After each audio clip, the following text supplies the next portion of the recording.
Le rugby est né au XXe siècle, en terre anglaise. C'était lors d'un match de football que William Webb-Ellis enfreint la règle ultime. Il prit le ballon dans ses mains et courut marquer un point. Ce sport au départ se développe en Angleterre et en France. C'est en 1871 que l'on créa la RFU, Rugby Football Union. Jusqu'en 1906, le rugby était considéré comme un sport de village. C'est avec la création du 15 de France et la retransmission de leurs premiers matchs à la télévision que le rugby devient un sport officiel. Il faut attendre 1987 pour découvrir la première Coupe du Monde, et c'est en 1995 que le rugby se professionnalise.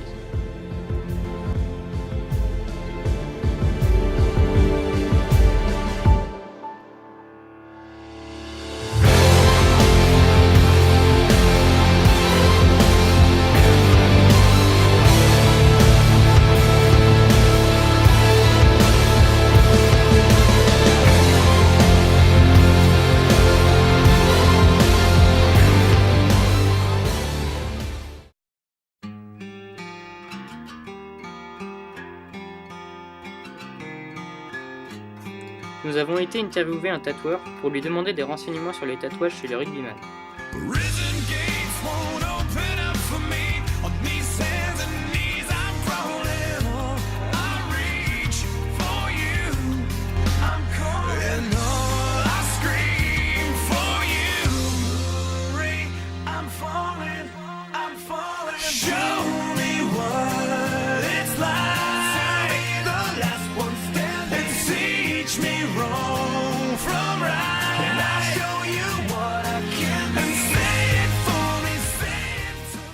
Séances là déjà.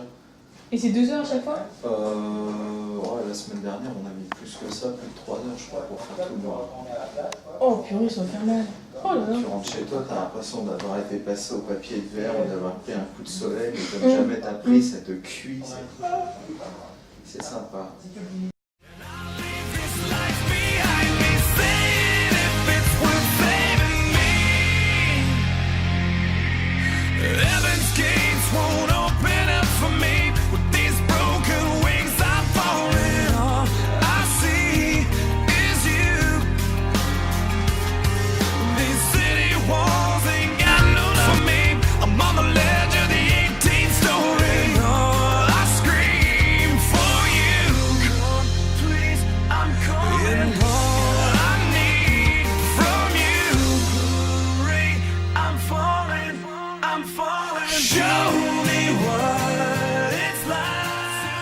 Les sportifs qui sont tatoués. Non, parce qu'elles se montrent. Et donc tu vois leur tatouage.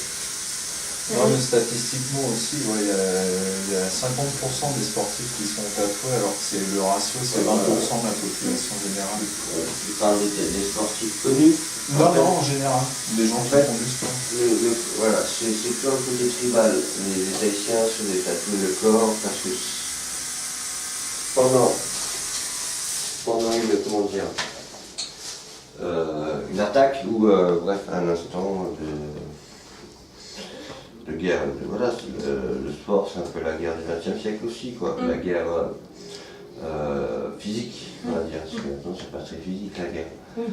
En fait c'est que souvent c'est à une milliseconde, c'est à l'instinct qu'on fait les choses. C'est-à-dire que s'il y a un mec qui veut marquer un panier de basket, qui lève le bras pour marquer son panier avec le défenseur, ou un putain de tatouage ici avec des gros yeux et tout, Ça va déconcentrer. Déconcentré par ça, et le mec va marquer son panier. Les Haïtiens faisaient ça. Ici dans les aisselles, ils mettaient souvent des trucs assez flippants avec des gros yeux, des grosses dents. Parce que quand ils avaient leur lance, ou leur massue, c'est le moment où la personne va faire chaque, elle n'est pas morte, c'est elle tue l'autre. Et donc c'est vraiment des moments où tu impressionnes la personne. Aussi parce que tu sais que pour supporter ça, Ça fait genre c'est qu'il est fort. Voilà.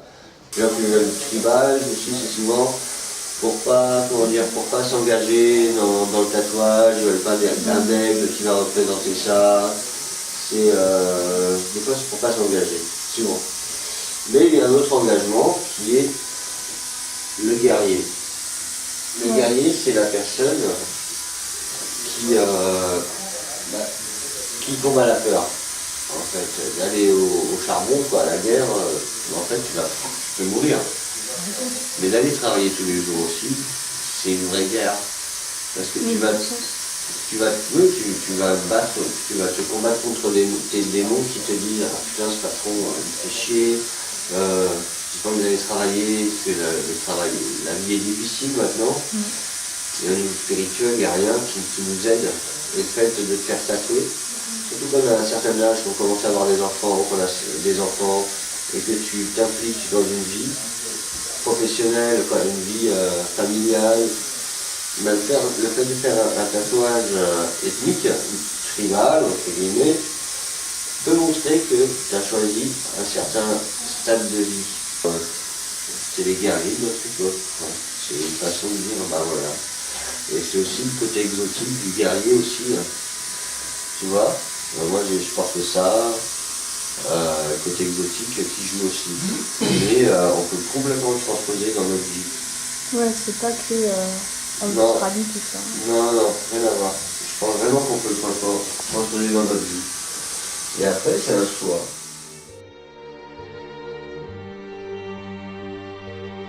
Nous avons été interviewer un prof de sport, anciennement joueur de rugby, pour lui demander des renseignements sur ce sport et l'image qui s'en dégage. Par rapport au rugby, c'est vrai qu'il y a un culte du corps un petit peu qui s'est développé, comme vous disiez, par rapport au rugby d'il y a 20 ans. Au rugby d'il y a 20 ans, c'était plus un rugby de village, un rugby de clocher, où c'était plutôt les anciens paysans moustachus qui jouaient au rugby pour schématiser le truc. Et c'était plus orienté sur le combat. Déjà, le jeu a changé. L'évolution du jeu a fait aussi évoluer les gabarits.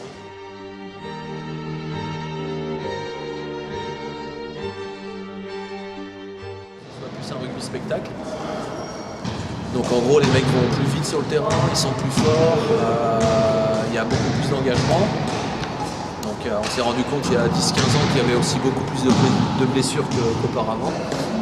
Donc pour prévenir des blessures, il fallait se renforcer musculairement. Donc aujourd'hui il n'y a pas un professionnel dans le rugby qui ne fait pas de la musculation, qui ne se renforce pas pour limiter les blessures. Et ça, donc, ça a contribué aussi à changer l'image du rugbyman.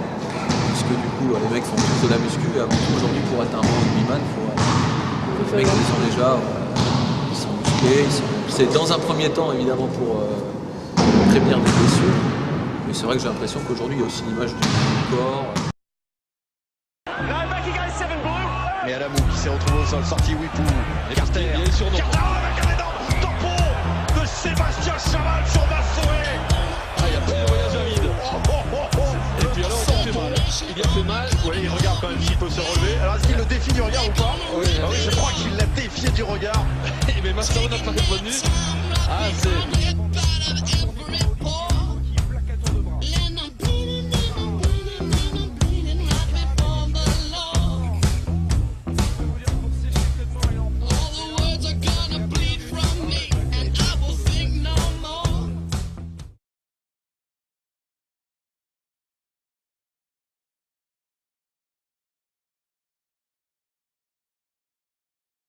Alors si on peut, si je me permets de répondre à la question des jeux, c'est quoi? Qu'est-ce que je pense du calendrier? Avant tout c'est l'histoire marketing, quoi. C'est du business. Et puis après c'est beaucoup le président qui avait mis ça en place par rapport à, enfin voilà, il me semble, d'après ce qu'on a pu entendre sur Max Guattini, c'est un président du Stade français, qui a priori avait aussi des origines un peu gays, et qui a voulu développer un peu le côté branché parisien, développer un peu l'image homosexuelle et en faire un business qui a priori marche super bien. Et, chaque année ils en montent de plus en plus et chaque année c'est de plus en plus un effet de mode avec le calendrier et tout ça qui fait que les rugbymen sont un peu associés aux sportifs musclés.